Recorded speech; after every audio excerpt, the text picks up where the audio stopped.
Okay, we're running up to record. Nice and quiet now, please, folks. Here we go. I'm thirsty. Oh, don't say that.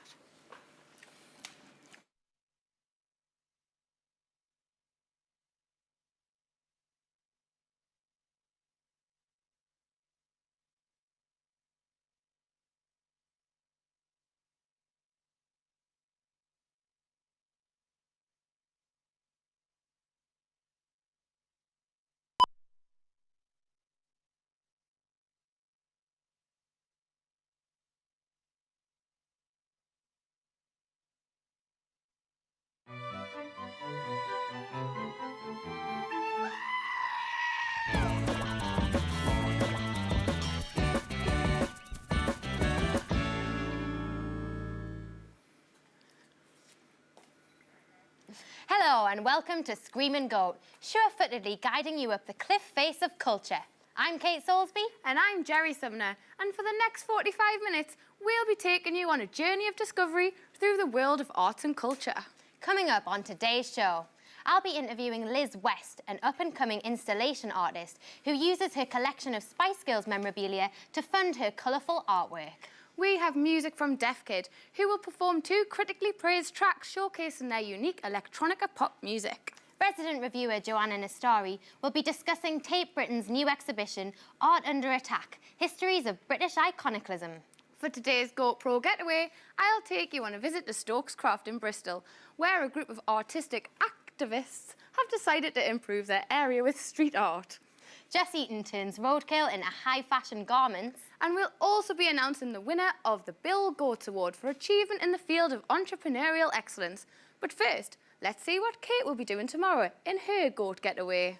On Tuesday's Goat Getaway, we visited Jerry's new home in Birmingham, where she saw the newly built multi-million-pound library and Cadbury World. And yesterday, Kate travelled to Brighton, where she met a family of artists in the open house. Today, I'll be showing you what I did in Bristol. But where will Kate be visiting tomorrow? Let's take a look at our special Goat Pro camera to see if it will reveal anything. If you think you know, then please tweet us at Screamin' Goat TV.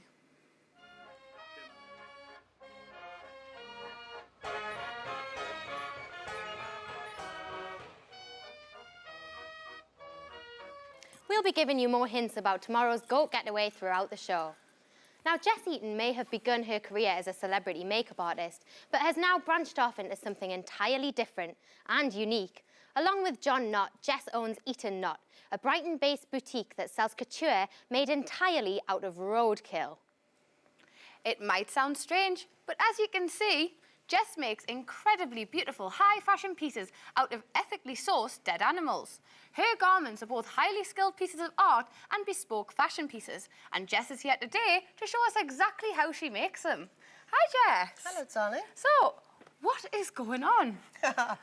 Well, I had this idea to make clothes out of roadkill, things that die of natural causes, things we eat, anything that society thinks of as rubbish, really, to take and to give it another life. And that's what I've done, and it's become roadkill couture.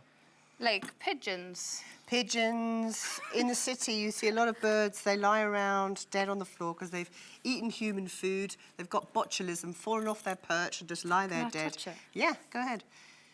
And that's so pretty. Look at that. I mean, and each pigeon has a different pattern. You see there's its wings.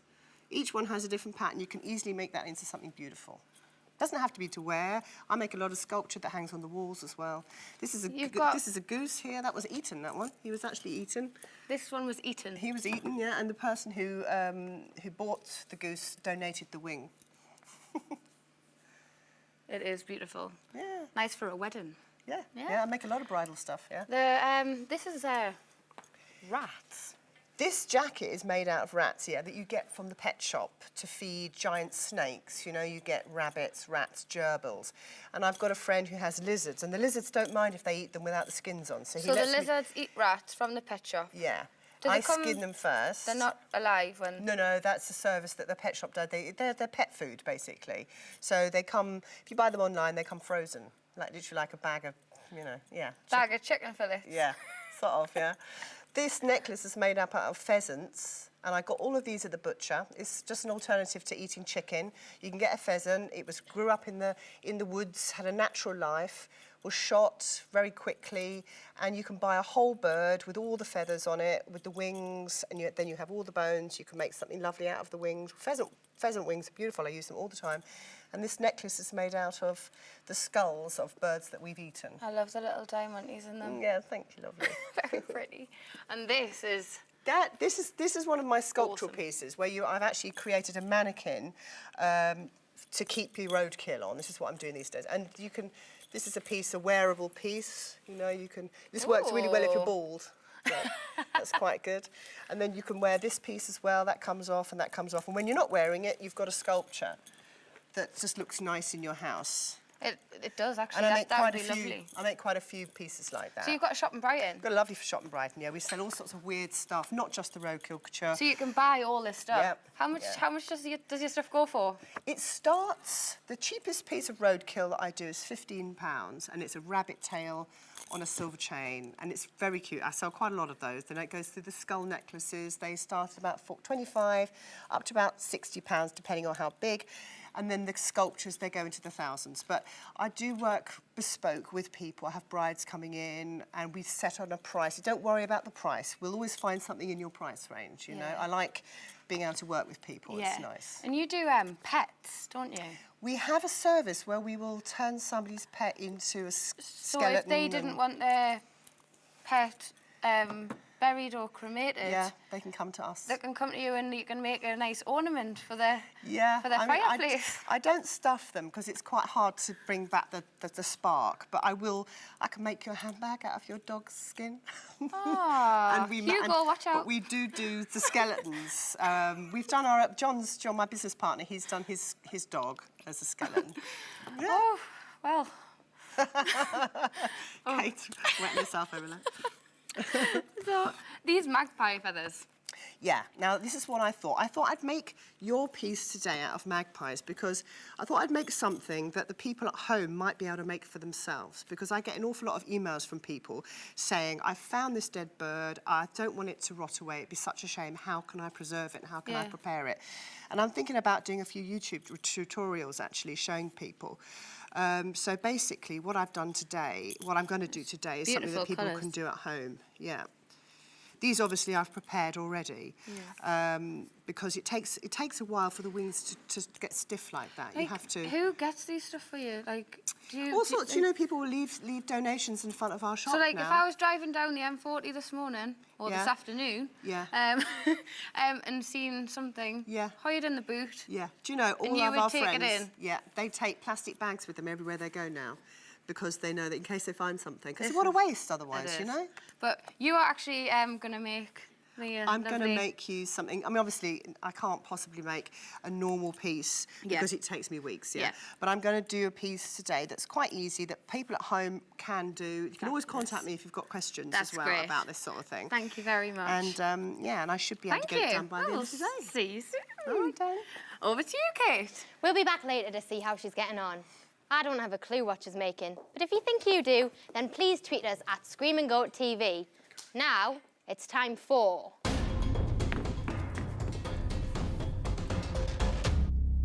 the Daily Goat News. Justin Bieber has part-funded a selfie app called Shots of Me. Yes, trust Justin Bieber to have legitimised the good old traditional selfie. To enforce the selfies only rule, you have to take photos using the front-facing camera, and similar to Snapchat, you can only upload photos you've taken with the app. This means the pic you take and upload is an honest reflection of what you are feeling at that moment. What makes Shots of Me unique is that it lacks comments. Oh, look at that. I love taking selfies, but I hate it when people make soggy comments about them. Talking about soggy comments, the local council introduced a £1,000 fine for buskers in Camden and a 9 p.m. curfew. This was in response to 100 complaints from residents of the area about noise pollution. Unfortunately, protests by musician Billy Bragg and comedian Bill Bailey have failed to stop this law, which stipulates a £19 annual licence fee from any person busking in this borough. In other news, 2 giant horse head sculptures based on the mythical beast Kelpies have been built to tower over the Forth and Clyde Canal in Scotland. The sculptures took 7 years to develop and are in their final stages of construction. They measure about 30 metres tall and are a monument to the horse-powered heritage and history of Scotland. The horse heads were designed by public artist Andy Scott and will be open to visitors in April 2014. Those are some heavy metal horses and some real shit none of us can afford. And now for more shit you can't afford. A Louis Vuitton skateboard going for over £5,000. I don't suppose real skaters would give a rat's arse about a designer skateboard. But to be fair, whoever will own one of these 3 collectible pieces would probably not be interested in practicing their kick flips on it. But for the real pros, you can get a professional skateboard for less than £100 on the net. Now it's time for the app of the day. There are an estimated 1.2 billion mobile phone app users worldwide, and that figure is thought to quadruple over the next 4 years. With over 56 billion app downloads a year, this emerging marketplace is a serious business with an estimated annual turnover of £16 billion. Because apps can be made by both large corporations and individuals, there's stiff competition in the app marketplace. Today's app, made by Metro Trains, is an incredibly popular game called Dumb Ways to Die.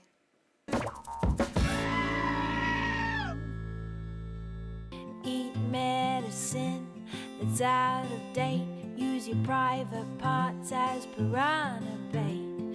Dumb ways to die. Dumb Ways to Die, the super cute and ultra violent game for your phone. Dumb Ways to Die started in 2012 in Melbourne, Australia as a public service announcement to promote rail safety. Within 24 hours, the adorably morbid music video had spread like wildfire across social media. The aim of the game is to save the lives of the idiotic animations who constantly put themselves in fatal danger in the most foolish ways. Playing the game is all about quick reflexes. As you progress through the game, it gets faster and harder. It's really silly, super fun, and highly addictive. I love it. I've been singing the theme tune all week, and I especially love the little green guy who dresses up as a moose in hunting season. How dumb is that? Dumb Ways to Die. A sweet, silly game with the blackest sense of humour and a really important message. Dumb ways to die. So many dumb ways to die. Dumb ways to die. So many dumb ways to die.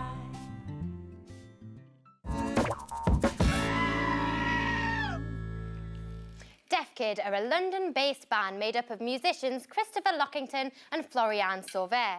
They have already proven their talent by working on rapper Ghost Poet's Mercury Prize-nominated album Peanut Butter Blues and Melancholy Jam.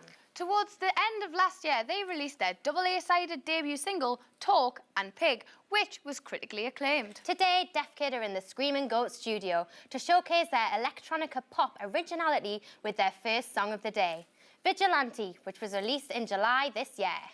See you after the break. Take it away, lads.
Young vigilante, young vigilante.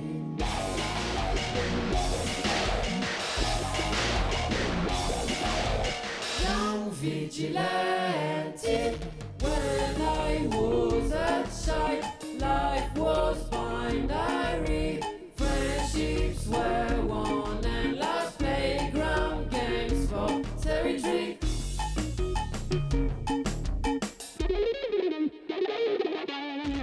Now I am a man, life seems so complex. At the sign of injustice I would talk on by.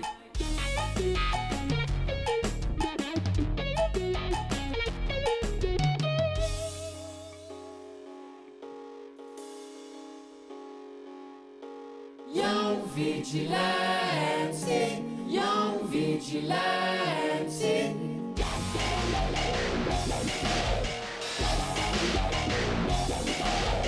Young vigilante.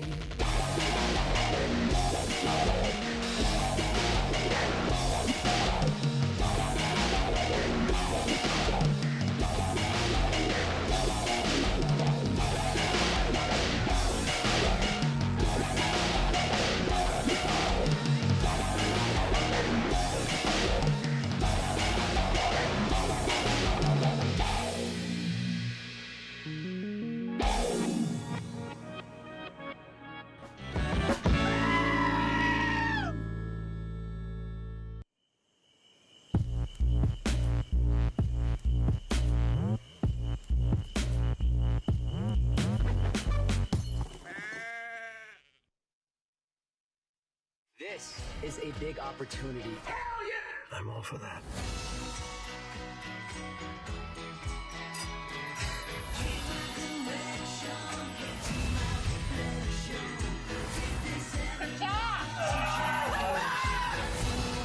That is awesome!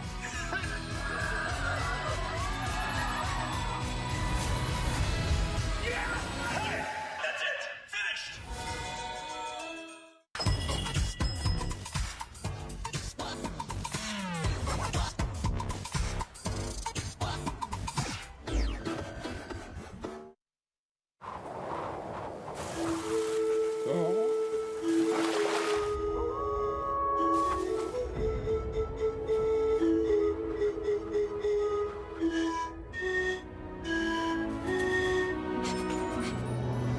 Listen, my little furry friend, nothing compares to the ice cold refreshment of a Coors Light.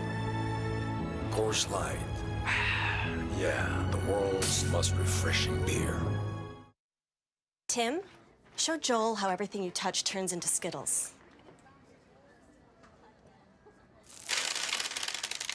That's awesome. Is it awesome? Well, you can't hold your newborn baby boy in your arms. Did you feed and dress yourself this morning? I didn't. Excuse me. Touch the rainbow. Taste the rainbow.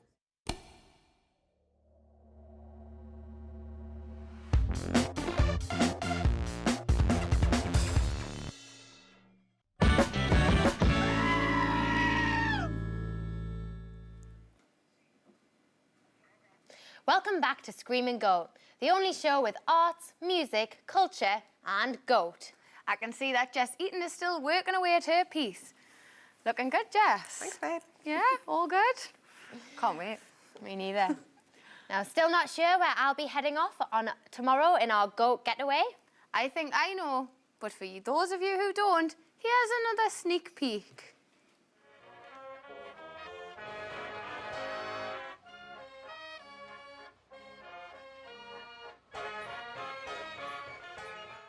From that clip, I'm not sure anyone could tell where I went. You're right, that was a bit weird, like.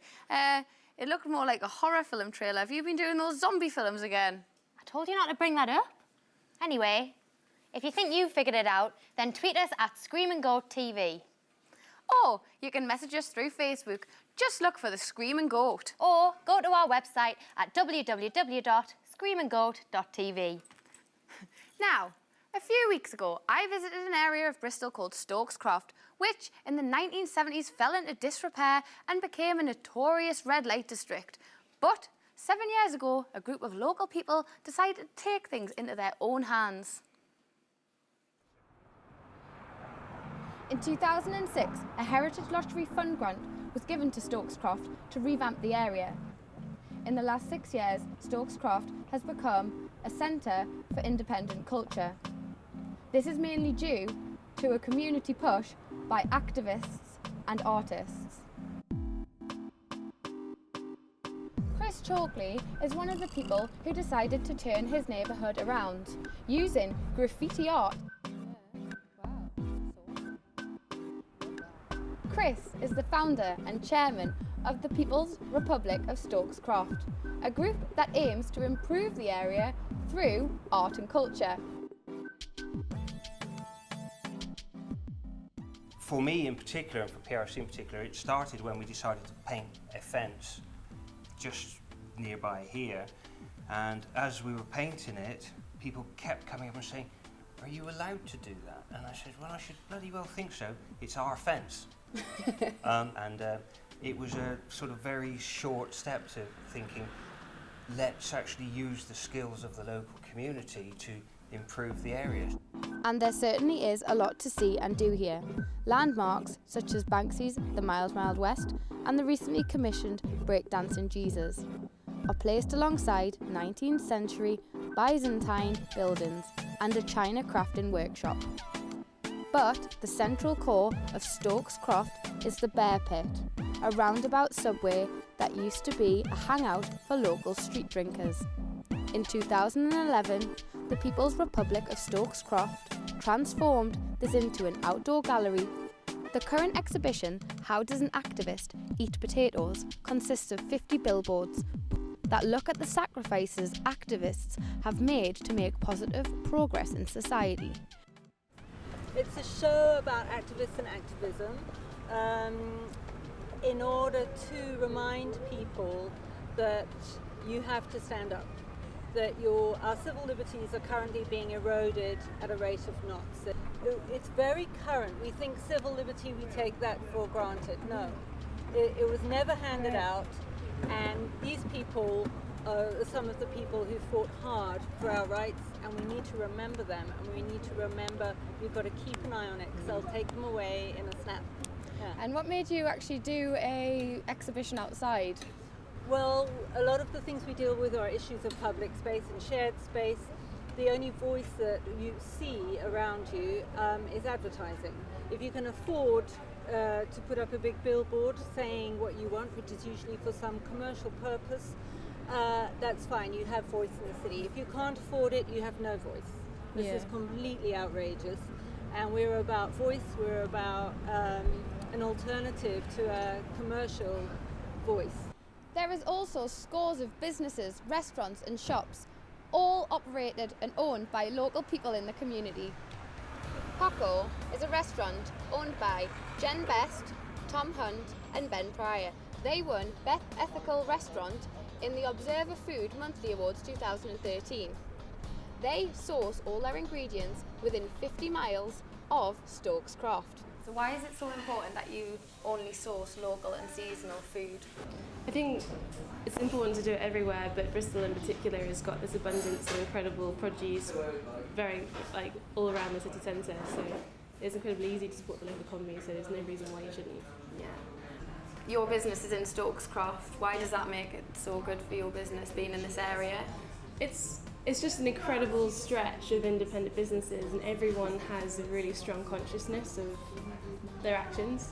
I think it makes a difference that they're all independent, so it's not like big chains who are like minds on the profit or something. And the food is great too. In British tapas style, the food only costs between £3 and £5 and designed for sharing. So, if you want to step outside of a gallery and go somewhere more socially challenging and positively engaging, then Stokescroft is definitely worth a visit. How Does an Activist Eat Potatoes will be on in the Bear Pit until the end of November. Now, it's time to see how Jess Eaton is getting on with the roadkill couture piece she's making for us. Jerry? Jess has really made progress since I last saw her. Her couture garment definitely doesn't look like roadkill now. Hi. Hi, darling. Hi again. So, you've now... Put this together? Yeah, I've joined them together. And to get to this stage, first of all, obviously, when you find a dead animal, the wings are all floppy. Yeah. So to get this wing has been stretched out. So what I've done is I've removed the flesh from the inside of the wings. It's very important. You remove all the flesh from inside, wash it thoroughly with warm soapy water, blow dry it so it looks beautiful, and then pin it out. Pin it. I usually do it on polystyrene because that lets the pins. You pin it out in the shape that you want it, and if you leave it for a couple of weeks, it'll go hard like that. So then all the ligaments and everything So there, that's they've gone why hard. it gets... That's one wing, just like that. Now here's a pair of wings, and now I've attached them together. Now you can do that with wire. Here I've used cable ties, because that's a really easy way to do it. It goes through the dry skin quite easily. You can preserve that. Once it's dry, you can preserve it a little bit more with either with chemicals or with salt is also good. The main thing is getting it dry. So snip those cable ties off. And it's almost like a butterfly shape now. Yeah. So I shall be attaching that. I can't wait for this. I shall be attaching that to something that we can then use as a hat. Over to you, Kate. Now it's time for our Bill Gates Award for Achievement in the field of entrepreneurial excellence.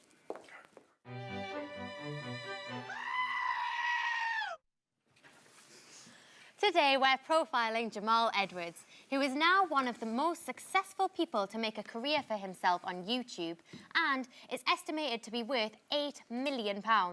Jamal Edwards was only 15 years old when he decided to film local rappers and MCs on his West London estate with a small camcorder he got as a birthday present from his mum.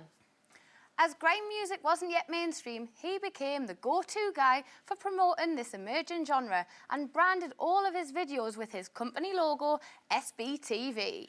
This branding helped him develop an identity on YouTube, and he quickly gained a following of music-savvy viewers. Jamal branched off into acoustic music and helped break many artists, including Ed Sheeran, into the mainstream. Jamal continues to scour the streets for new talent, and this year presented some of them at his own strand of the Manchester International Festival. From the streets of Acton to hanging out with the Prince of Wales, this is why Jamal Edwards is our Bill Gates Award winner. From one unique entrepreneur to another, Liz West, owner of the largest collection of Spice Girls memorabilia in the world, rents out her spicy stuff to museums in order to fund her very own artwork. West's installation artwork is based around the psychology of space and colour, and she sources her materials directly from the modern world to reference consumer culture. And Liz is here with us now. Hello, Liz. Hi, how are you? Oh, very well. How are you? Good. Good, good. Thanks for being with us today. Pleasure. So let's begin with, how did you start your Spice Girls collection? Well, I was 11 years old when they came out with Wannabe in '96, and I think I was quite an impressionable age then. I was just hooked straight away. I remember listening to Wannabe on the UK Top 40, and they introduced themselves, and I just thought, wow, you know, so much energy and girl power. So did you actually start collecting straight away? Not straight away. I mean, I had the album for Christmas, as I think you probably did as well. Of course. And most young girls. You went to see them? Went to see them in concert, so I've still got the ticket stubs. But it wasn't until their second album came out that I started backtracking and buying all the singles. And it was from then that I thought, yeah, I'm a collector. Wow. So you've got the largest collection in the world. That's got to be quite, yeah. in the Guinness World, that's amazing. That's got to be quite a lot of stuff. How is it kind of a gradual thing, or did you kind of one day just go, right, I want loads of Spice Girls stuff now? My way of showing my fandom was to have a biggest collection in the world. Naively, when I was, 13, I thought I had. And there was me, at home in South Yorkshire with this one cardboard box thinking I was the world's biggest. Obviously, I wasn't. But for me, it brought me closer to the girls in terms of being a fan. Have you met them? I've met 3 of the 5. Which 3? The 2 Melanies and Emma. So you need to meet Victoria. And Jerry. And Jerry. Hi. Oh, you've met me. I'll just pretend you're Jerry. Girl power. So have you got a favourite? Have you got a favourite Spice Girl? Choosing would be like choosing your favourite child. Now, I haven't got children, but I can imagine that's what it would be like. Fair enough, fair enough. But Mel C has sent me a tracksuit, so, Really? Wow. And you've got some of the stuff here with you today, haven't you? Talk us through a few items on the table. Some of these things come from different countries, not just the UK. Quite a lot of them were mass-produced or endorsed by the Spice Girls at the height of their fame. You know, they put their name to everything, to the Polaroid, to Impulse, to Pepsi, Walker's Crisps, Cadbury's. I had that body spray, did you? No. The Impulse. Oh, did you not? No. Oh, got it. I hardly had any of it. Oh! Yes. Yes. Yes. Yeah, The who Spice did you Girls, have? the Who movie did you tin. have? Oh, but you've got all of them. I originally bought Mel B when I was in Our Price, remember Our Price? You know, I chose the Mel B one, but because I liked them all, I remember just standing there going, Did you get a tin? No. Oh. So let's move on to your artwork now. So Yeah. it's installation art that, It is that indeed, you yeah. produce. And tell me how you first got involved in installation art. both my parents are artists, so I've always been, Wow. there we go, got interested in it. You know, I went to art school, went to Glasgow School of Art, so it was just a natural thing for me to progress to finally becoming an artist. And I don't think it's a decision that one day you make and go, I'm going to be an artist. You just are. You just are. And You just are. Fall into it, and you know, it's something that some people have said to me, oh, I went to my first preview when I was 19. What? You know, I was taken to one as a little girl. This piece here. Yeah. That's called Yellow Chamber. So it's a small, tiny slit in a wall. And you look through it. Press your face up against it, and beyond that crack, there's a mirrored cube with purely coloured yellow objects on the bottom and lit from above. And it just looks like it's never ending. That's my fiance. Keeping it in the family. What, so you look through this slit and that picture that we saw before, Yeah, that's what you that's see in there. inside And it's it. just in that, but it looked that big. But actually, it's an only illusion. It's only as big as the illusion. slit, top to bottom, but being an illusion, it just looks like it's going on forever and ever. That's cool. That's really cool. So you love colours. Like, tell us why, like, you love rainbows and. Well, who doesn't love a rainbow? that's true. Everyone loves Everyone loves rainbows. I think that it's a feel-good factor. From a very young age, I was interested in them. And I think that's probably why I like the Spice Girls as well, because they were really colourful, kitsch, you know. And look, I mean, look at that. It's an array of colour. I remember collecting nail varnishes when I was a little girl and arranging them along my bedroom windowsill in the colour order. The colours of the world. Colours of the world. But I just think that it's something that's been in me and obviously came through in my art practice since graduating. I love your trolleys. Do you? Yeah, love Jerry. Can you them. imagine I think doing we've seen that? a red one. There you go, orange. Jerry wanted to know, what did you want to I ask? wanted to know if in the red trolley you had any baby bells. I don't think I did actually. I was trying to think of everything red in a supermarket.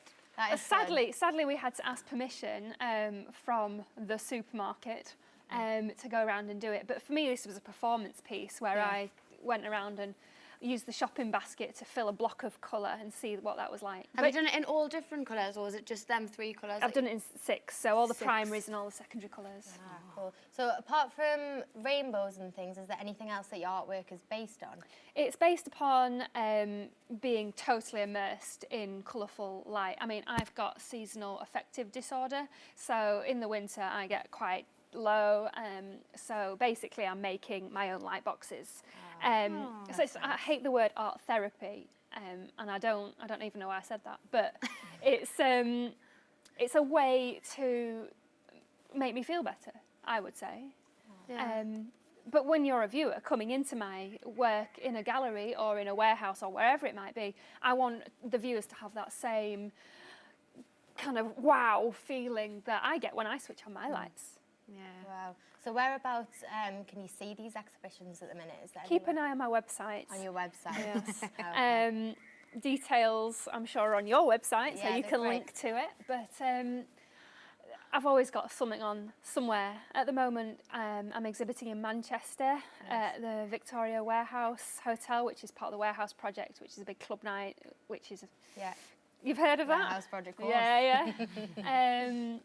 So that's illuminating one of the windows in the hotel really brightly for all the passers-by to see. Wow. But anyone who's really interested is welcome to do a studio visit and my studio is based right near Manchester Piccadilly Station. Brilliant. Well, thank you so much for being with us today, Liz. Thank you.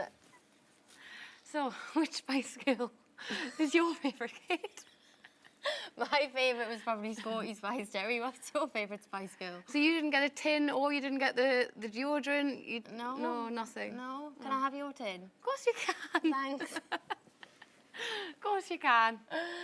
Now it's time for another commercial break. But when we come back, we'll be seeing how Joanna got on at the Tate Britain. Jess will reveal her bespoke garment. And Deaf Kid will play us another electronic hit. See you after the break.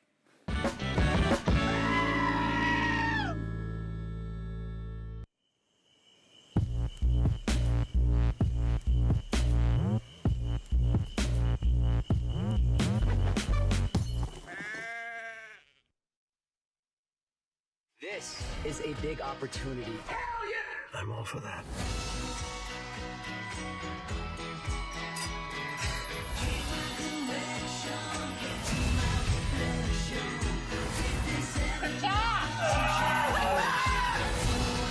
That is awesome!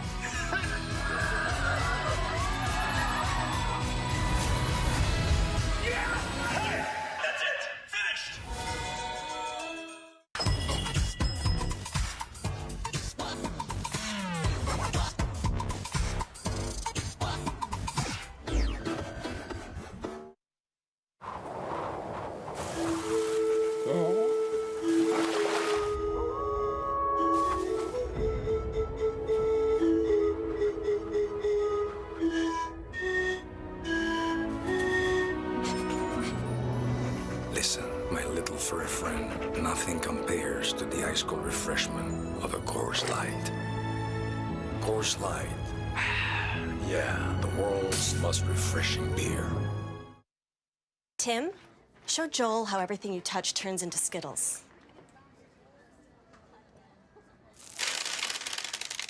That's awesome. Is it awesome?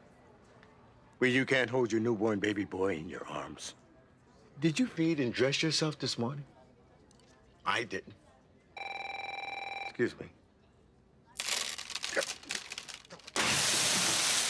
Touch the rainbow. Taste the rainbow.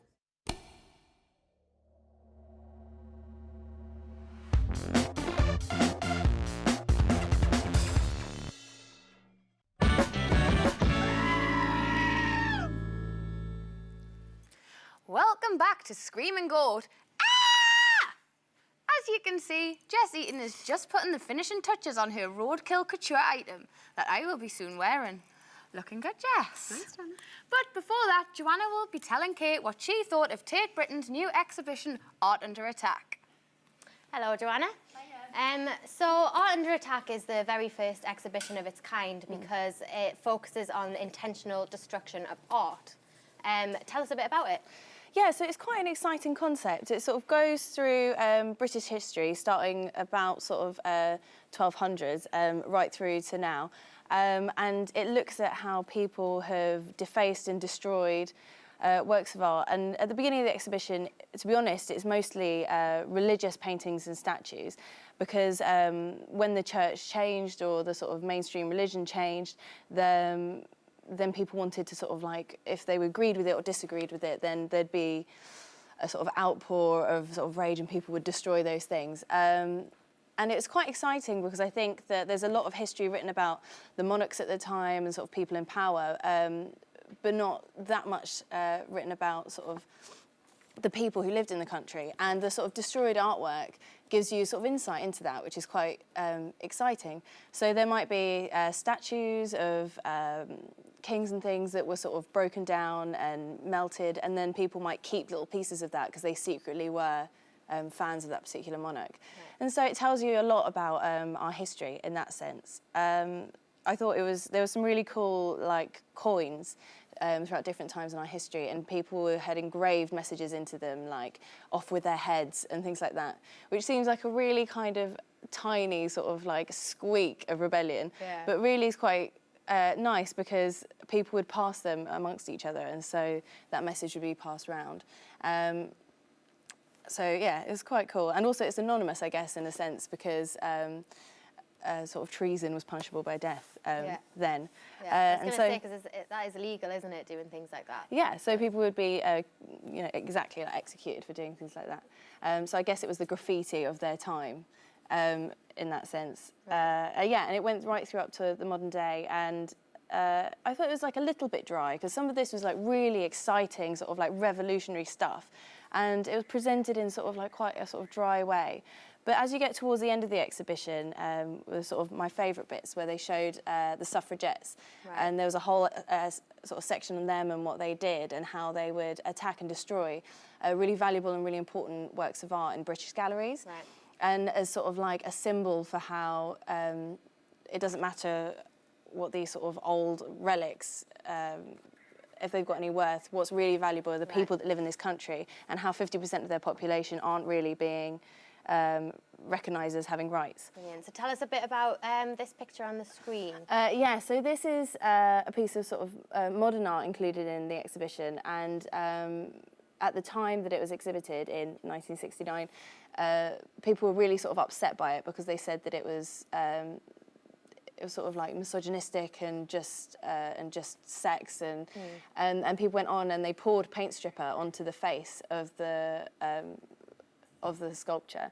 as a sort of act of vandalism to show sort of how upset they were by it. This has been now reconstructed, but in the exhibition they show you a picture of sort of how it had been vandalised and then how it had been restored.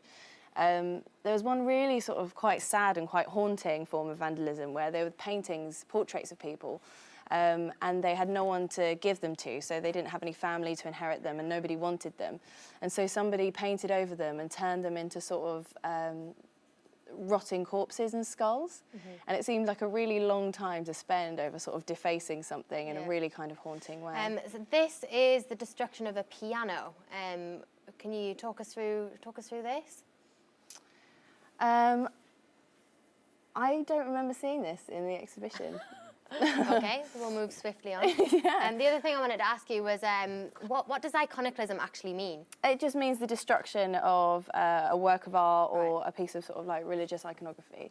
So the exhibition is quite exciting, and there's a sort of last bit which they show how people deconstruct art intentionally. So there are lots of artists that now employ deconstruction in their work. So they might destroy something and then reassemble it, or they might use, for example, one piece which is quite famous is Cut Piece by Yoko Ono, which is a piece of performance art where she laid down a pair of scissors and invites the public to cut away her clothes. And there's a video of this in the exhibition, and it was quite controversial at its time, and it was quite moving to see someone suddenly made vulnerable and their clothes sort of cut away, because it is an act of violence, and it's quite an intimate thing to do, and so it can be used in quite an exciting way. Brilliant. Okay, well, thank you very much for being with us today, Joanna. Thank you. Now, Jerry is still with Jess Eaton, who has been working on one of her acclaimed roadkill couture fashion pieces for the last 35 minutes. She should almost be done now, so let's see if she's ready to reveal her couture garment made from dead animals. Yes, I am. Yes, I am. I'm having so much fun over here. Maybe shouldn't do that. So you've actually completed this hairband. I have, darling. I have. It's all ready for you. Can I try it out? Yes, you may. Let me just put your hair to one side a bit. Okay, here we go. Straight on? Yeah. Is that comfy? Yeah. Yep. There you go. Has any celebrities wore your stuff? Yeah, a few. I've had Kate Moss and a few other people in Kate my Moss? stuff. Yeah. So me and Kate Moss have now got a lot in common. Mm-hmm. Looks good, babe. Thank you. I feel nervous. Kate, how do I look? You look lovely, Jerry. Magpie for a magpie. Thank you. Now, it's almost time for Deaf Kid to play us out of the show. But before they do, let's reveal where I'll be visiting tomorrow for the Goat Getaway.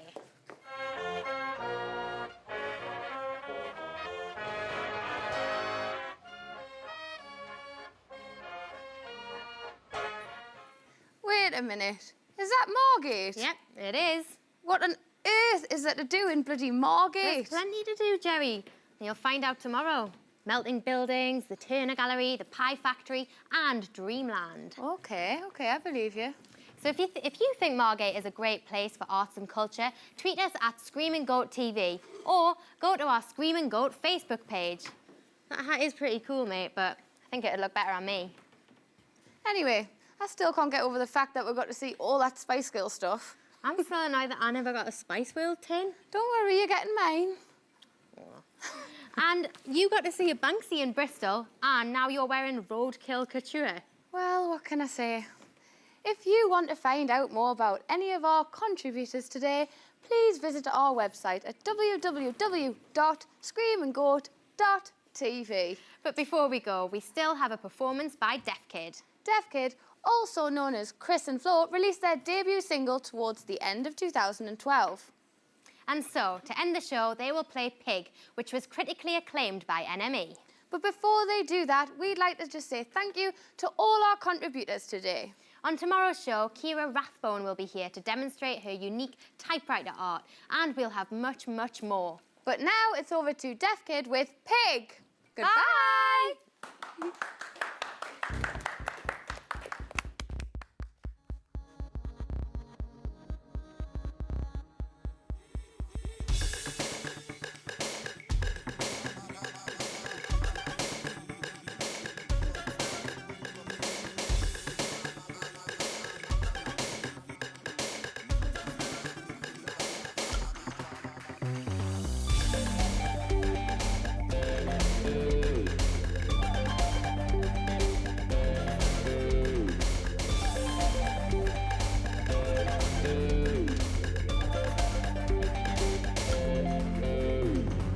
When the sun goes down, the street lights guide me and lead the way.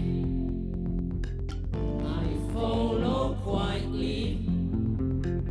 I play the game. I follow quietly. Where I dodge cracks in the pavement. I'm just observing you. It's my way to pursue my quest to happiness. You know I'd kill for you.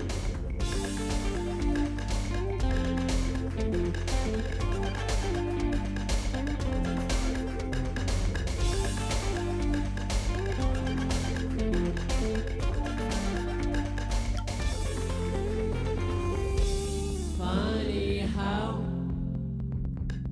the superstitions creating us a new religion.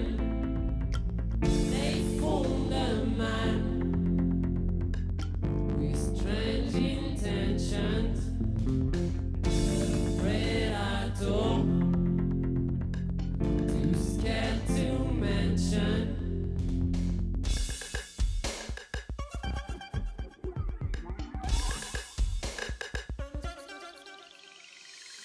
I'm just observing you. It's my way to pursue my quest to happiness. You know I'd kill for you.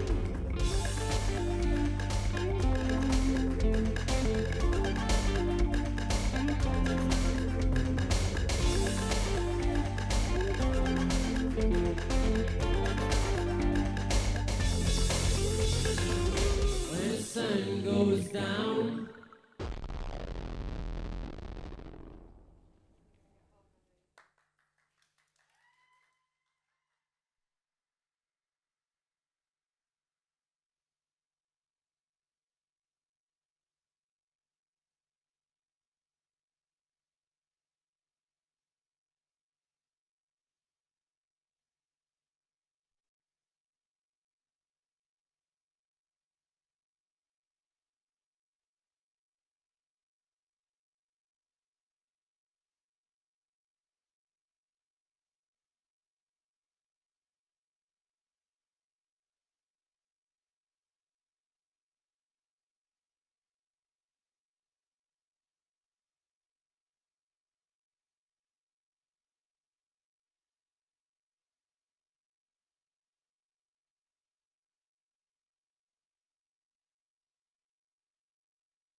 YouTube. They're for them. They're for the channel. What channel? The UE, whatever. Okay, stand by the right. Quiet on the studio floor. Thank you, folks. I don't know. All right. Should I share one of our magpies with us?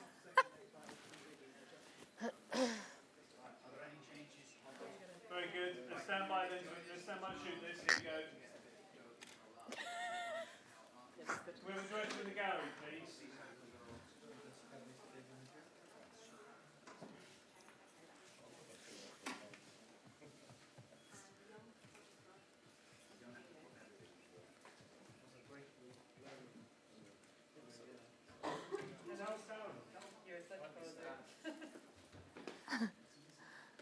What are you talking about? You're like, what are you talking about? Wow.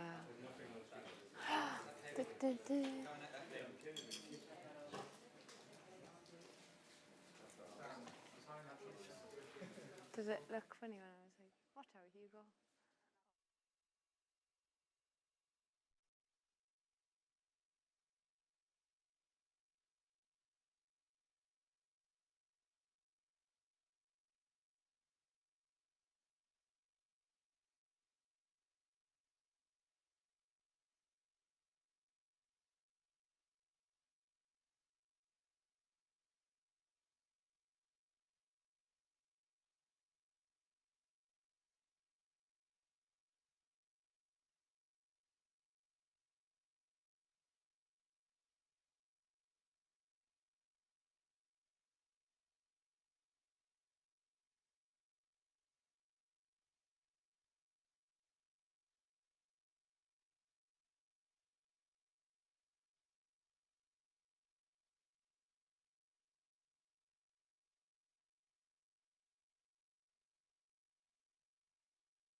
Join us tomorrow here on Screaming Goat to get... Oh, sorry. Once again, here we go. From the top, please.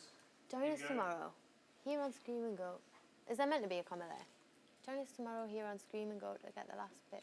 Yeah, to get the last bit of your goat, to get the last bit of goat in your life. So right, here we go. No comma is meant to be. In 5, There's meant to 4, be.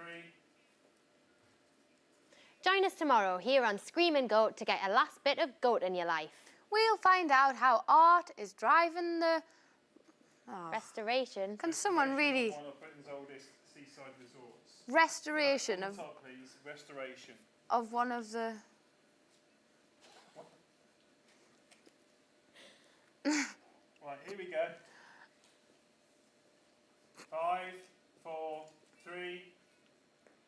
Join us tomorrow here on Screaming Goat to get a last bit of goat in your life. We'll find out how art is driving the restoration of one of Britain's oldest seaside resorts. We'll be joined by typewriter artist Kira Rathbone and young photographer of the year, Rob Stothard. We'll be Who? Who? Stothard. Yeah. Will be talking to us about the life of a press photographer. So you really don't know how to find that. Coming to you live tomorrow, Friday the 15th of November at 5 p.m. See you then. Awesome. Right, Thank you. Back to the top, please. Yeah. Here we go. Thank See you. all now. All right, here we go. Restoration. Back from the top. Here we go. In 5, 4, 3. Join us tomorrow here on Screaming Goat to get a last bit of goat in your life. We'll find out how art is driving the restoration of one of Britain's oldest seaside resorts. We'll be joined by typewriter artist Kira Rathbone And Young Photographer of the Year, Rob Stothard, will be talking to us about the life of a press photographer. So, you really don't want to miss the final episode of Screaming Goat. Coming to you live tomorrow, Friday the 15th of November at 5 p.m. See you then. How many cut there?